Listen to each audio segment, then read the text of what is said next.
Well, we were back with another edition of Guard Dogs and Good Dogs. So today, Mr. Cappel. Yes, sir, Mr. Smith. K9Pro Sports. K9Pro Sports. Woo. The history, the why, the what's, the wins, the wheres. History-wise, what's, wins, and more. That is that's a pretty cool story, actually. Yeah, I think it's probably one of the cooler stories. You know, there's over the years I've heard a lot of rumors about it. I haven't been rather closely associated with it. I sort of could pick out the rumors from the truth, and a lot of times I prefer the rumors. They're kind of cool, you know. Okay. So how we got started? History. We got started. All people don't realize it actually started in New Mexico, and we started working on it in about 1992. Ooh, that was a great year. That was a great year. It really was. Truly was. I think I started walking. Thank you. I did too with the cane. So I had for people who don't know, I had a guard dog company in El Paso, Texas, and I had a lot of customers in Mexico. It was Mexico, and one of my customers had he had a Shih Tzu 3. He's actually more than a customer, like a business partner. Okay.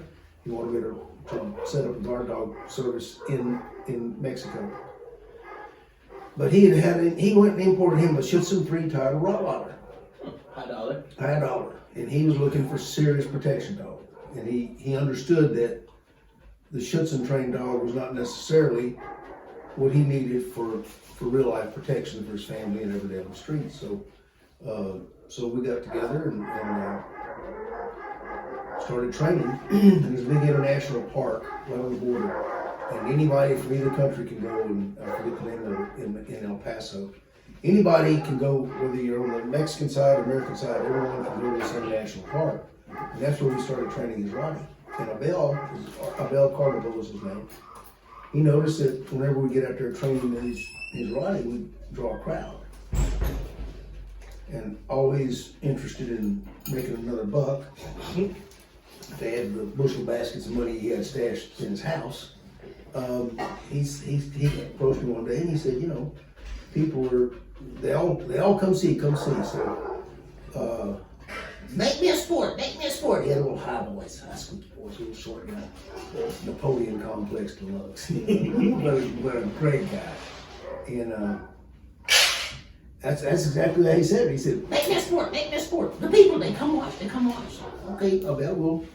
So I started thinking about it, and a lot of people, this was 90, 91, 92. A lot of Shih Tzu had been in the U.S. for about 20 years. They were very popular. French Range had come over at that point. Have you competed in Shih Tzu? Oh yeah. Okay. Yeah. So when it first came over in the 70s. So a lot of the people in this country were looking for a sport. They said they were looking for a sport because a real dog, everyday street sport. Well, they were really looking for something besides Shih Tzu because they probably couldn't quite get to that standard of training. Yeah. My opinion only, but I thought, what the heck, I'm gonna give it a shot. So we set it up, and here's my favorite part of the story. Abel said, there's not many people in Mexico that do this kind of training. So what'll it take to get gringos, North Americanos to come over? And I said, well, one thing that's always enticing is money. And when I started going at this whole idea of a competition, it was first off not to be a sport. It was Abel wanted something that would show off a dog that could finish that competition, walk right down the street, and either be in my guard dog company or join the police canine unit. It was all about a dog that could really function, really do it. So we're trying to figure out all the things that we need, and in researching, obviously in the guard dog company, we'd seen more than our share of dog bites, and we didn't just do guard dogs. We did labor strikes. We did a couple of prison riots, things of this nature. So we've seen a little bit all of it, but I started contacting some of the K9 officers I've met over the years, the ones I respected, and got their input. I talked to one of the top French ring, one of the original French ring trainers, a guy named Rowe. Some people still wearing suits with an M on them. That's Michelle Rowe's stuff. I got his opinions because French ring was pretty cool and he was a great decoy. I started trying to put all this stuff together. Yes, sir. And Abel said, you know, if it'll take money, and when I showed him the format, he liked it. So he literally, if you'd have come, Stan, and you just got off the Top Dog, you're a big television star now. So, but if you'd have come to the very first Pro Sports show, it was held at the what they call the Liendo de Charro, the Arena of the Cowboys in Juarez, Mexico. The winner was, we paid 3 places, $1,000 for first place, $750 for second place, $500 for third place. Oh, did you have more than one division? We had 2 divisions. Everything was exactly the same as it is today. Okay. A few little minor changes, but pretty much untouched. You know, when you do it right the first time, you don't have to go back and do it over again. So how long was the process from when he asked you to make one to first competition, I guess? A little over a year, way over a year. So it wasn't just random. No. We get X number of suggestions and X number of ideas, and then we put them together and see how they work. And we did all this in that international park, and we knew it worked and it didn't work by how big a crowd we got, how many people came to watch. So, you know, we had, I guess now today in television they call, I forget what they call that, audience approval stage where they show, you know, they show a TV show to the pilots. Yeah. Yeah. You know what I'm talking about. So we were doing that. We didn't know it, but that's kind of what we were doing. And so that's how I got started. Some of the things, you know, from a sport background, my background was in professional rodeo. So just figuring out how to set up the judging was, that was all. Okay, so the judging, is it just one judge? How were the judges picked? Why were they picked? The original judges were picked. Leroy Aslan, who was the vice president of U.S. PCA at the time, the southeastern region, one of the regions over there. The man who wrote the USPCA's first book on narcotics detection. The other guy was a guy named Steve Dornan, who was a trainer out of California who done a bunch of Hollywood stuff. And I wanted someone who had street experience and understood it.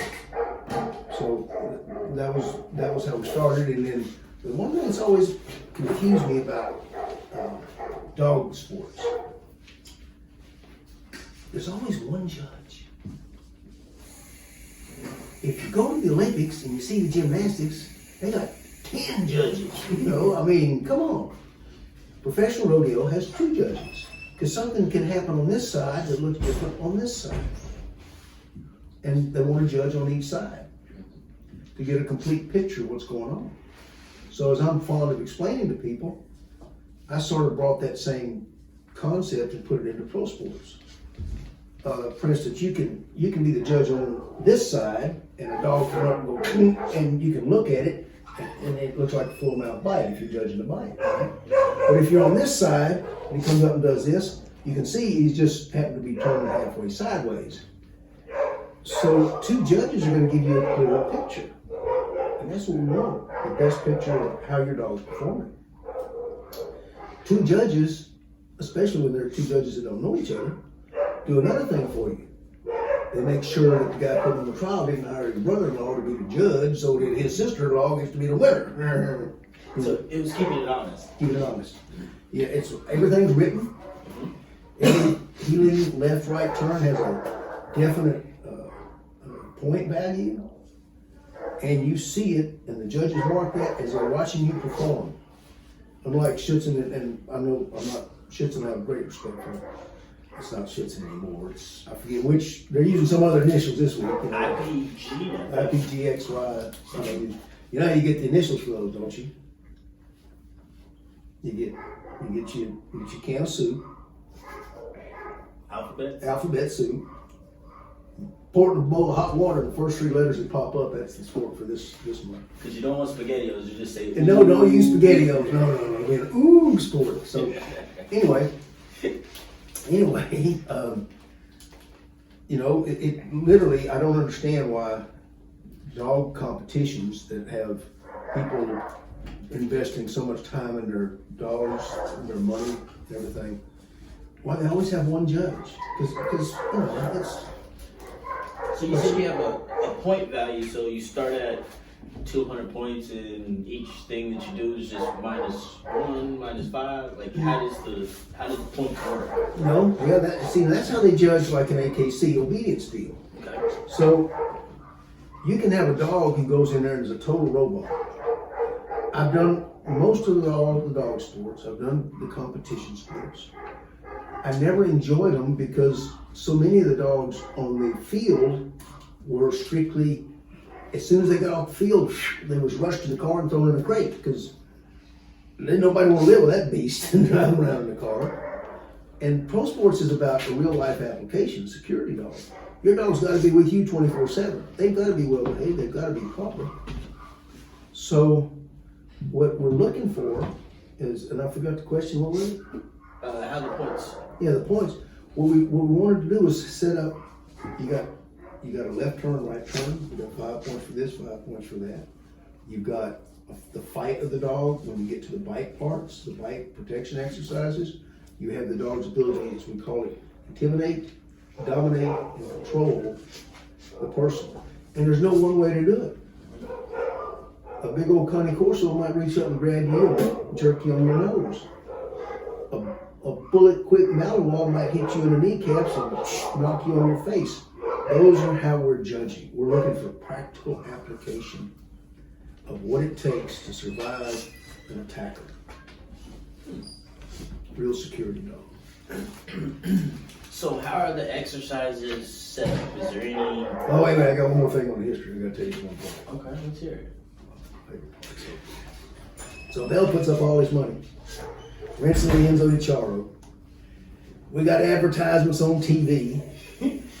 There's a like 20-lane road into Juarez, Mexico from this bridge, and there's a walk that goes to that international park. 8, 9 lanes. He gets a banner that goes across the whole cotton pick and 9 lanes and says, "Welcome North Americanos, Canine Tornillo." And for those of you who doubt, you can look up right here. This is the date we actually had our first big trial. You see it on that. These are the trophies we gave out. If you'd have come to that trial, your motel, now this is, we have people from California, we have them from all over the U.S. We have Acapulco, Mexico. If you showed up to that motel, you didn't pay for your motel that night. Okay. You didn't buy your breakfast in the morning. Just like cereal? Oh, no. You go in there and order whatever you want. Oh, okay. It was paid for. Okay. You, at lunch, we all got together. We went and we did our obedience first. We never wanted to show our obedience at the competitions. We did that in a different area so we could get a good shot of the dogs without the pre-excitement. Okay? So we did our obedience after breakfast. Then everybody went together. There was a brand new restaurant that had just opened up in Waters. It was the creme de la creme. And for entertainment, they even had a live cockfight right there in the restaurant for everybody to watch. I didn't have spurs on the roosters. These were old, retired kind of roosters. Just, kind of like me and my grandpa fight. Wasn't nobody going to get hurt, But your lunch was paid. And then went to the show. We had mariachi bands and we had a halftime performance after the civil agitation. When it was over, we had everyone, I don't know what all they had to eat. Everybody got fed. There was more beer than I could drink. And Leroy's from South Louisiana, he was drinking too, and it was still more than both of us could drink. all free. Plus all these crystal trophy plaques, plus the cash money. So it was quite a deal. You get to do all that, no charge, no cost, no entry fee. No entry fee. So anyway, that's Intro to the history of it. intro to the history of it, yeah. Very interesting. So, you know, we had the show there. It was supposed to be a one-time thing. Never go again. They wrote it up in Mike McCallum's Dog Sports Magazine. That was what working dog people did before the internet. And that somebody did a write-up about it. And people from all over the U.S. started calling me, and people around El Paso, and they said, hey, do that again. So we got hockey and did one in El Paso, we did in the Civic Center. And the Lienzo de Charo, with all the advertising we had, is this one girl from California. I don't remember her name, but I know she placed. She did a really good job. She had a mixed breed. Oh, so it's not just a breed specific sport? No, heaven forbid. This is for any dog who's tough enough. Okay. That's why we call it Canine martial arts. So when it was over, because I mean, you would go out there with, I forget the number. I think it was close to a 3,000 seat stadium that was full. And when your dog did good, it was just like you were the matador in the bullfight. All you heard was this crowd going, "Olé!" And this lady, when it was all over, she came up afterwards at the little party, after party. She said, "I just want to thank you because you made me and my dog feel like we were real rock stars." And I thought, well, you know, we ought to do that for more people. Yeah. Okay. So when the folks from North America, we call America, started saying, do it again, well, what the heck, we did it again. And then someone wanted to do it some more, and then someone wanted to do it somewhere else, and then someone wanted to do it in another country, and then another country, and that's how it all got started. We got around the world, and it's, I guess still today it's the only internationally accepted certification, and that's what it is. It's a certification for security and patrol dogs set up in a competition sports format. So you get the fun of both. So I think that is a great stopping point because we're going to leave them wanting more, and we're going to talk about the importance of having certification behind your dog, and you can talk about some court cases that... We can talk about court cases, the number of pro sport dogs when properly trained, a real canine martial artist, how you teach them to fight enough to twist the ligaments and jerk arms clean out of the socket, and you know, the little things like that. You don't normally see in a sport field. Oh, okay. Yeah, we'll make sure we get approval for those videos and pictures of that. Oh my goodness, I forgot. I got to hide those videos. Yeah. There's a trial coming up? Yeah, if you're catching this early, first off, we got two coming up March 25th. 28th? And March 28th and 29th. We'll do our obedience on one night. We'll do our protection stuff the next day, Saturday. We'll do all week long. We'll be doing dog items. We'll have our world championships in April. That's the 25th. Mm-hmm. We'll be talking with Jesper Anderson and all the good folks from Denmark, and there'll be a couple other boys from a couple other countries showing up. So that's what we got coming up in the agenda. Stay tuned for the next podcast. We'll tell you about it all. See you guys.